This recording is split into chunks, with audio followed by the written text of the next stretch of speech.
Alright all, how we're getting on? Hope everybody's alright. So we're back again. Match preview, our opening coming game on Saturday at the Stadium Light against Swansea City.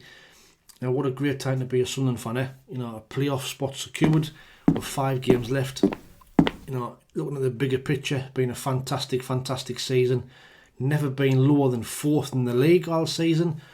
Only lost 7 games all season. Youngest squad in the league, with an average age of 23.2, and any Sunderland fan would have absolutely bit your hand off if you'd been offered that at the start of the season. So all in all, you know, it's been an absolutely unbelievable season from the lads. However, you know, we know our performances of late have been a bit sketchy to say the least. We've got some players who are currently out of form. Chris Rigg, Wilson Isidore, Dan Neil. Injuries to key players as well, but now we've had Lafay out for quite a while.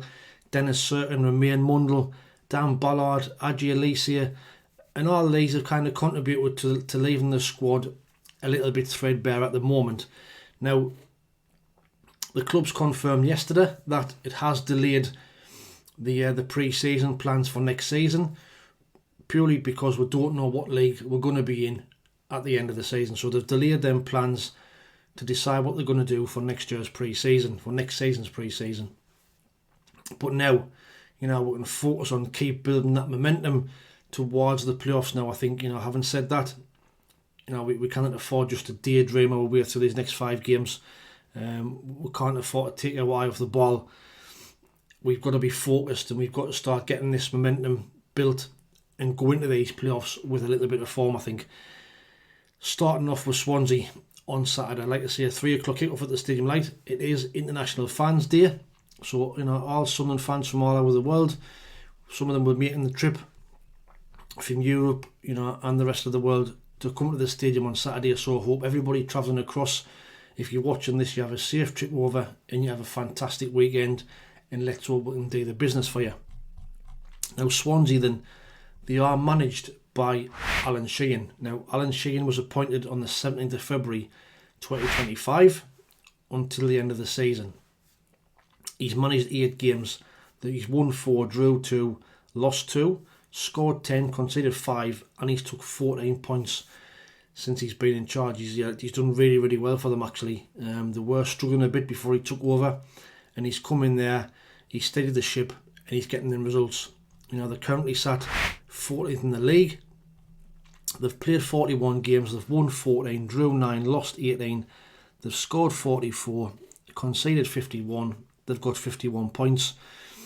Away from home, again they're sitting 14th place. Played 20 games, won 5, drew 4, lost 11. Only scored 15 goals, conceded 30.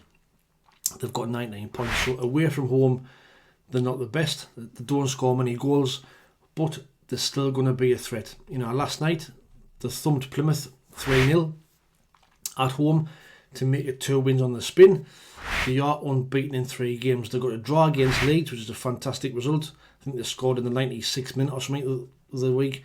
Then beat Derby, like I say, and then beat Plymouth last night. So they're going to come here with full of confidence. They're going to have now to lose. Players are now, they've got some good players as well. You know, Harry Darling, the defender, who scored last night. Ben Cabango and Josh Timon. 3 defenders, all their top 3 rated players. Goals, Liam Cullen has got 10 goals. Zan Vipotnik has got 6, and Harry Darling, the defender, has chipped in with 4. Assists as well, Ronald, the midfielder, has got 7. Josh Timon's got 4, and Miles Peter-Harris has also got 4. Now at the minute, they sit 9 points clear of the relegation zone. So, like I said, they're going to come up here with no fear. They've got now to lose, and they can just play with a freedom, and they can play with a confidence, knowing that they're safe, and they can just enjoy the day out at the Stadium Light. So, you know, how do we approach this game? And so I think from our point of view, we know that the Norwich game was very poor after making 4 changes. I think only Anthony Patterson, Trey Hume, Chris Mettam and Luke O'Nien came out of that game with any credit. Everybody else struggled, and I think it was a case of, was it possibly too many changes? The players where he played them were playing out of position. Milan Alexic is not a right winger, we know that. And I just think the changes didn't work. Now, we were very, very lucky to get a point out of that game on Tuesday night, we know that. Regis Lebris then came out after the game and said he would use the remaining games to use the squad and give some of the younger players some game time. Now, I'd like to know your thoughts on this. Do you think it's a good idea? Or do you think we should be using these 5 games to try and play these players who are out of form into some kind of form before the playoffs? Me personally, I think it's a bit of a mix. We need to give some players some game time that haven't been playing, like Alexis, like I said on Tuesday night. We can't really expect these players who haven't played for weeks or haven't played all season to come in and suddenly start doing a job. We should have been giving them more game time, in my opinion, before then. If we get injuries, we've seen what's happened with Dennis Serkin. He's now out possibly till the end of the season. Yelder's had to come in. We've had to play Trey Hume at left back, and we've had to switch all the squad around. So I just think it's a bit of a mixture. Yes, give some players some game time, but I think we should be playing them, maybe the majority of the normal squad, and then bring these younger players on and the squad players on with maybe 20 minutes, half an hour to go. Injuries, well, Abdul Samed should be fit to return to the squad at the weekend. Not sure how much of a bonus that will be, to be fair, from what I've seen of him. Dan Ballard, still a couple of weeks away. Dennis Serkin, like I said, a few weeks. Possibly not even going to see him till the end of the season. Romain Mundle is an unknown one. Apparently we've sent him to a specialist to find out the extent of how bad that hamstring injury is again. Now, on them injuries, like I said on Tuesday's video, these injuries are concerning because we seem to be getting them quite regular, and they all seem to be muscle injuries, and this has been going on now for a few seasons. So is it a case of we're overtraining them? Is it a case of we're bringing them back too quick from injury? Or is simply the physio team and the training team not good enough? Let me know what your thoughts are in the comments below of why you think we keep getting these injuries. Now, the team that I would pick for Saturday would have 3 changes in. Excuse me. I'd have Lafay in for Dan Neil. I'd have Roberts in for Tommy Watson. I'd have Wilson Isidore in for Rigg. I'd keep the same back 4.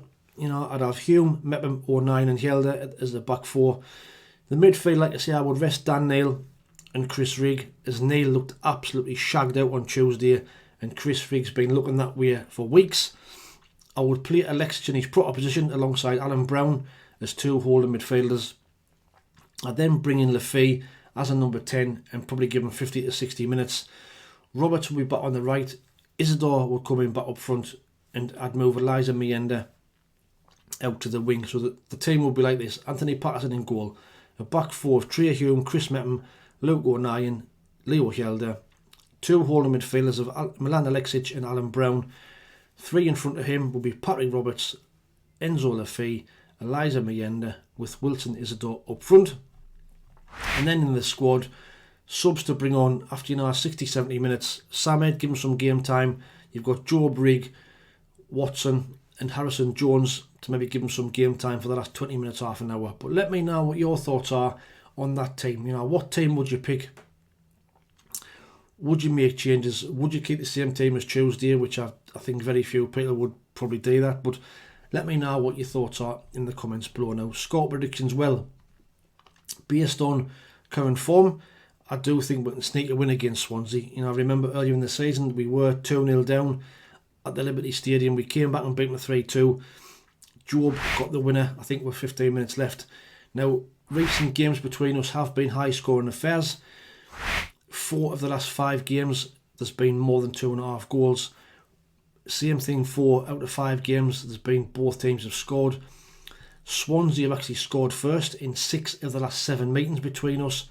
And they've been quite feisty affairs because there's been more than 5 cards, or more than 4.5 cards in the last 5 games. So, it could be a bit of a feisty, high-scoring affair at the weekend. Based on that, my score prediction is going to be Sunderland 2, Swansea 1, to get 3 points, to keep this little mini run going and get this momentum built towards the stadium. I keep on using that word momentum, and it's vitally important for going into these playoffs in some kind of form. But submit your scores in the comments below for a chance to win that shirt at the end of the season, which I'll update you in a bit. The league table looks like this with 5 games to go. So Leeds are top, 41 games, 85 points, a goal difference of plus 52. Burnley are in second, 41 games, 85 points, a goal difference of plus 44. Sheffield United are in third, 41 games, 83 points, a goal difference of plus 25. We are in fourth, 41 games, 76 points, a goal difference of plus 20. Bristol City are in fifth, 41 games, 63 points, a goal difference of plus 9.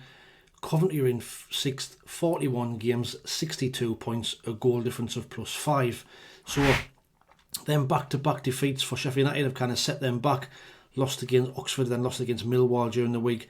Massive win for Leeds against Middlesbrough as well, sees them go back top of the table. Burnley got a draw at Derby, so joint top for Leeds and Burnley. I do think them 5th and 6th places are still up for grabs, but Bristol City have got a massive win against West Brom during the week, a really late win in 94th minute, and Coventry even later still when they beat Portsmouth last night to get 3 points there. So really tight for them 5th and 6th places, because you've still got other teams underneath there. Middlesbrough, West Brom are still fighting. So other games at the weekend that concern the top kind of 6, 7, 8 teams. So Burnley at home to Norwich on Friday night. Sheffield United go to Plymouth 12:30 on Saturday. Leeds host Preston 12:30 on Saturday. Then Saturday at 3 o'clock, QPR versus Bristol City, Millwall versus Middlesbrough, and then Monday night sees Coventry go to Hull City. So I think there's still going to be a lot of twists and turns between now and the end of the season, between them top 3 and them playoff spots. So we'll have to see how the games pan out at the weekend. But these really some interesting games. This is the 5 remaining games of the top 4 teams. So you can see, a massive game on the 21st of April there. Sheffield United against Burnley. Burnley are at home. That could really be a promotion decider, depending on how the teams do, in the 2 games before that fixture comes up. But that's a massive fixture, and a one that everybody will be watching to see who probably decides who gets promoted, probably along with Leeds. Now the score predictions. So 4 people correctly predicted a draw on Tuesday night. Brian Greener, Ray Knight, Stu Digg and Mark Aki all get 2 points each. That leaves the overall scoreboard for the shirt competition like this. So John Ruddock is still out on top, 63 points. Tim the Minion, 55 points. Ray Knight, 54 in third. Mel Lacey, Peter Smith are in 4th on 53. Kenneth Allen in 5th on 52. Alex Dixon, Chris Carter-Jackson, John T and Stuart Mack are in 6th on 46. David Edwards is in 7th on 45. Brian Greener, Ibrahim Al-Mutwa are on 41 in 8th. Gary Hoyle, Kevin Kane are in 9th on 40. And D Hall is in 10th on 38 points. So get your score predictions in the comments below for a chance to try and close that gap on John Ruddock between now and the end of the season. So there's 25 points still to play for. A lot can change. You've only got to get a few of them correct and you can rock up the leaderboard. So get your prediction in the score in the comments below. Now, don't forget you can watch these videos on all your devices, on your mobile phone, on your TV, on your tablet, on your laptop, on your PC. Watch them from anywhere. Greatly appreciated. It doesn't matter where you're watching them from. But if you are watching them, whatever you're watching them on, let me know what the quality is like. So I'm going to try and improve the quality of the videos for next season, just to see if I can make them better quality and better sound. So let me know what your thoughts are on that in the comments below. Now, also this weekend, Fanatics are offering an extra 10% on the away strip. So use the code AWAYDAY10 when you check out The link's in the description below. Also, check out the other online offers in the online store. There's loads of stuff on there. As you know, we are in partnership with Fanatics and we are promoting them this season. So check out the link in the description. Please like, share and subscribe to the channel if you don't mind. I don't like bleating on, but like I say, I am trying to get to 4,000 subscribers. We're currently sat on 3,723, which is absolutely massive. You know, I could not have imagined to be anywhere near that. You know, we are creeping up to some of the really, really good YouTubers, you know, the likes of Michael Bowers, who's got, I think, over 5,000. Jalsy and Steve and Mad Mistake, who've got like 15 and 10,000. So, you know, to get to them sort of numbers, I'll be over the moon. But, you know, at this moment in time, I'm just concentrating getting to 4,000. If I can get that, I'll be absolutely buzzing. And you can help make that happen by hitting that little black button. It costs you now, it's free. And it'll push the subscribers up and get it out to more Sunderland fans. Like I said, I want to make this channel one of the best Sunderland channels out there, and only you can make that happen. So, you know, it'd be greatly appreciated if you can hit that like button, tell your friends, share this to whoever you know, and we'll get it out there. So that's it from me. Watch out for the match review after the game against Swansea, where we'll be dissecting the result and the performance. In the meantime, have a great rest of the week. Enjoy your game on Saturday. International Fans Day, don't forget. So anybody who's travelling from anywhere in the world, have a safe trip. Enjoy your weekend. Take it easy, stay safe, and we'll speak soon. Ta-ra.